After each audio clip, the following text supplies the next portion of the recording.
السلام عليكم ورحمة الله وبركاته. رمضان كريم، لا تنسوا اللايك والاشتراك واستمتعوا في هذا الفيديو الاسطوري. اعدادات اسطورية مرة اسطورية، يعني كل شي فيها نار وراح تخلي لعبك مش خرافي ومش مش خرافي. انت تفقعش لايك، لا ما بمزح ما بمزح، حط لايك ودعمني واشترك. خلينا نوصل قناة 1000 مشترك ان شاء الله، وشكرا لدعمكم الاسطوري.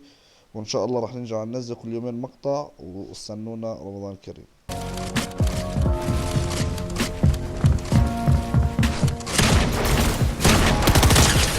Oh my.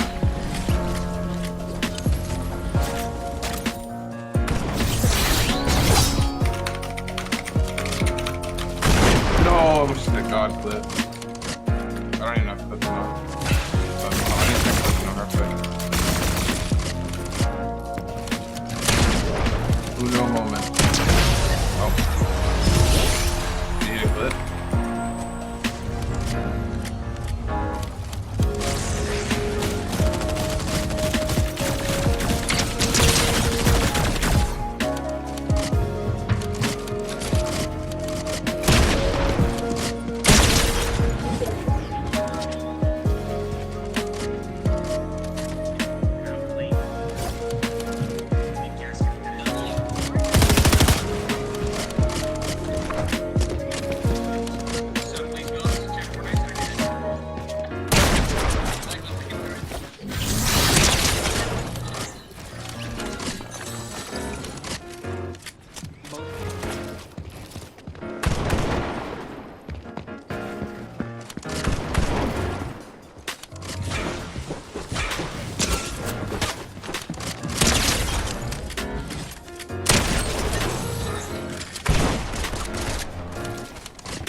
Got it.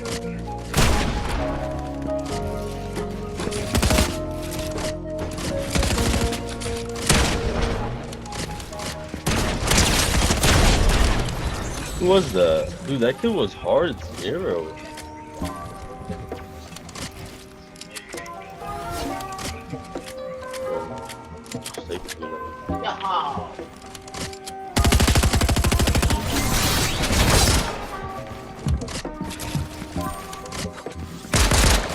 Going up. That's likely to lose.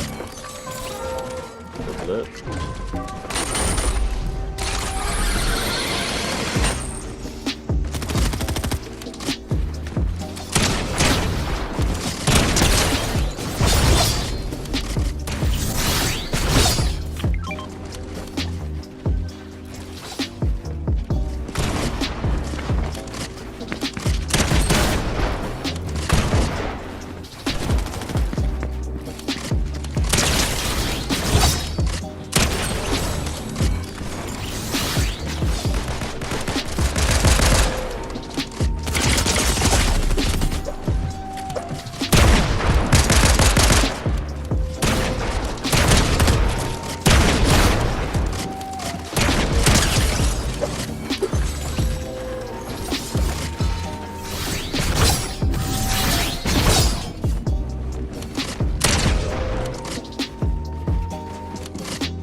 How to build in Fortnite Chapter 4. In this video, I'm going to be giving you some of the most fundamental moves you need to succeed in Fortnite, and then I'll be showing you exactly how to use them in a fight. If this video helps you out, please consider using code JIVENTV in the Fortnite item shop. And without further ado, let's hop into step 1 of this video. FYI, there are timestamps down below. But step 1 is learning these fundamental moves in creative. We're going to start out with a simple ramp rush. This is the most common way to start a fight. You're building up to your opponent while they're building up to you. You are both ramp rushing. The most protected way to do this is with a ramp, floor, and then wall. That's the most protected way because there's 3 builds strengthening your ramp rush. But if you're trying to race to height, you're probably going to be wanting to sprint and place ramps while sprinting. In that case, you would just place ramps and just be full sprinting up while you're ramp rushing. Now, this isn't always going to get you high ground over the opponent. If they're higher up than you, let's say they're right here, you can do one of these 2 moves to gain extra height and maybe claim it from them. One option is to build frontside high walls. You swing walls all up in front of you and try to get walls 2 layers up, and then you can jump on ramps to get over top of those walls. You can choose to go up even higher and place more high walls after jumping on those ramps, or you can stay on that layer and try to piece control from there. A second quicker option in this situation is doing this little maneuver right here. You place 2 walls and then just jump on a quick ramp and then jump out to the side and keep ramp rushing forward. This will get you up 1 extra layer than just normal ramp rushing. With this move, you could just do it again if you need to get up an extra layer. Same with the first one I showed you. You could literally do that on repeat. If you do it once and you don't get the high ground, you usually want to take a different approach for the next high ground attack, which is why we're going to go over some more moves. The move that you're seeing right here is called a 90. You turn in 90-degree angles while jumping up layers. The way you want to do it is first swing the walls, then place a floor and ramp basically at the same time. Make sure you're looking slightly downwards while placing that floor and ramp, otherwise the floor might place above you. This move is the fastest way to get to high ground, but it's not very protected. Your top is open, your sides are open. Basically, the only thing that isn't exposed is your bottom. So if you're already on high ground, you can do this to get up a few extra layers. However, there is a way to make this a bit more protected in some situations. I'm gonna show you my favorite way to use this right now. If you're boxed up like this and the enemy is in this direction, if you go out the opposite side, you can do what's called a protected 90. The difference here is you swing the back wall into place first. That way you're blocking your back, aka the angle where the enemy is. So at any point in the fight, if the enemy is above you and behind you, you can do the protected 90, and it's the fastest way to get to high ground on the enemy. All that matters is that you do it at the right time and protect the right angles while doing the protected 90. And it should work like a charm. On a similar note to the protected 90, there's also this move called the thwifo cone. Basically, all this is a move that blocks your top and your back. You swing walls behind you and then a cone on top, and you block all those angles behind you. It doesn't get you up layers fast or anything like that, but it's a good way to get up 1 layer very safely. It can be a good way to start a retake. For example, let's go back to the protected 90. You could be leaving your box and do a thwifo cone and then do the protected 90 after. It's a viable option. Now it's time to show the retake that everybody uses, and there's a reason. Let's say we're boxed up again, and the enemy is behind us again. This is the most protected retake. The way it works is first you place a ramp and then you swing walls above and in front of you, and then off to either your right or left side, depending on where you think the enemy is. If you think the enemy's to your left, you swing walls to the left. And if you think they're on the right, to the right. And then you top it off with a ramp on top. The reason this retake is so good is because look at how protected it is. You have all of your angles blocked, except for the side that you leave open. So if you're ever trying to initiate a build fight, this is a really good way to do it. Additionally, you can flip the ramps that are above you and jump on top of them. And then when you're on top of the ramp, you can do the same retake all over again. So you jump onto the flipped ramp and you place walls above you and then a ramp on top.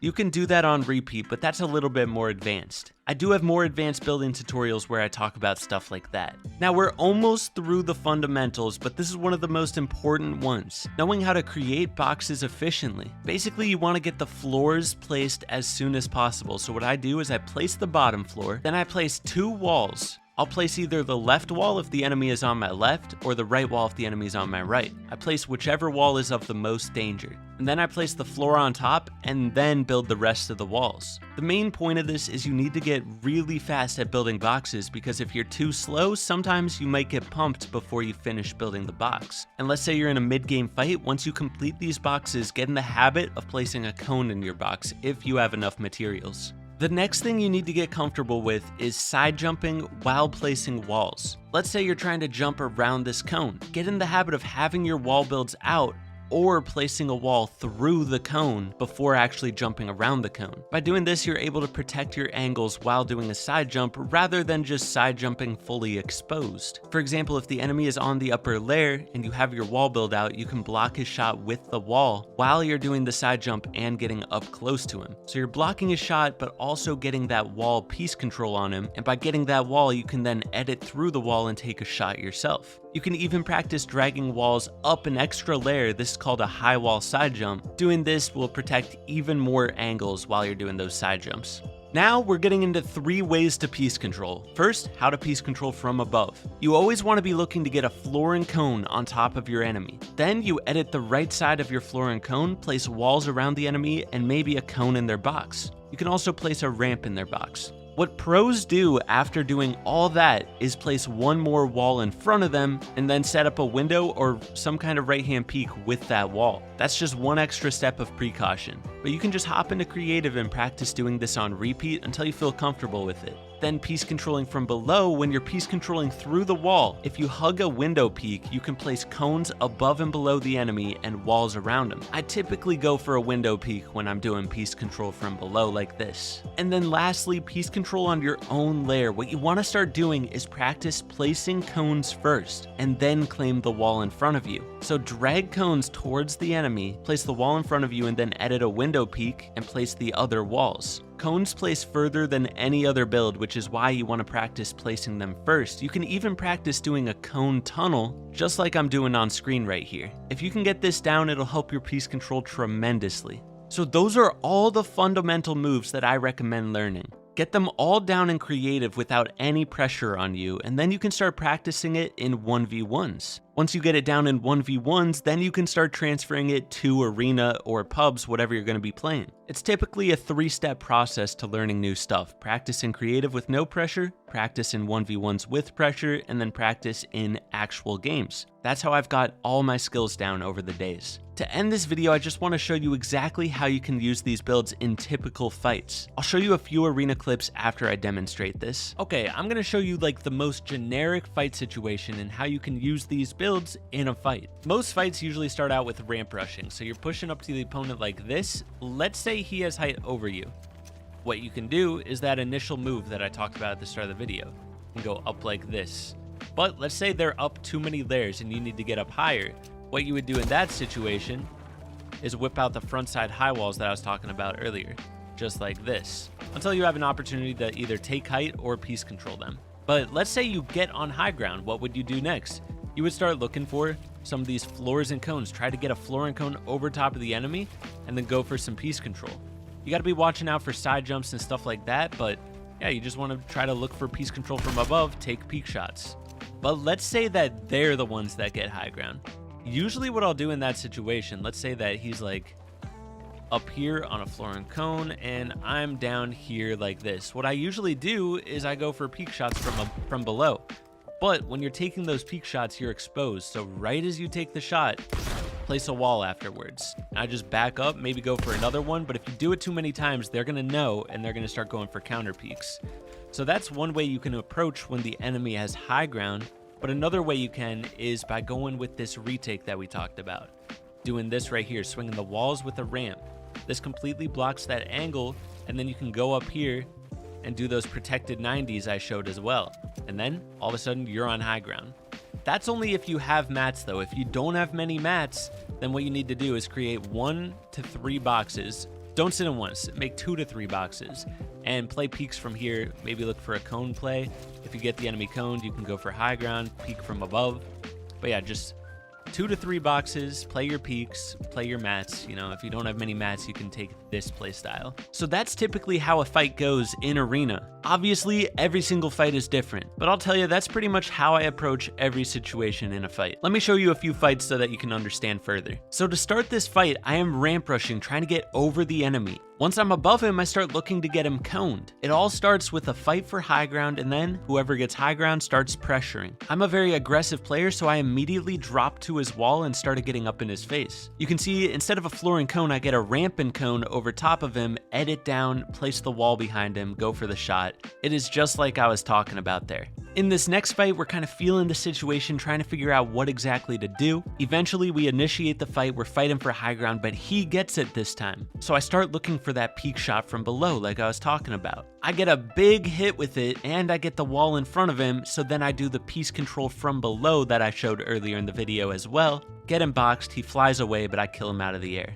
I hope this video helps get you on track with fighting and building in the game of Fortnite. I know it's confusing. I have other more advanced tutorials. Once you feel like you fully mastered this, there's always room to improve in this game. Anyways guys, hope you enjoyed, hope you learned, and I'll catch you in the next one. Peace.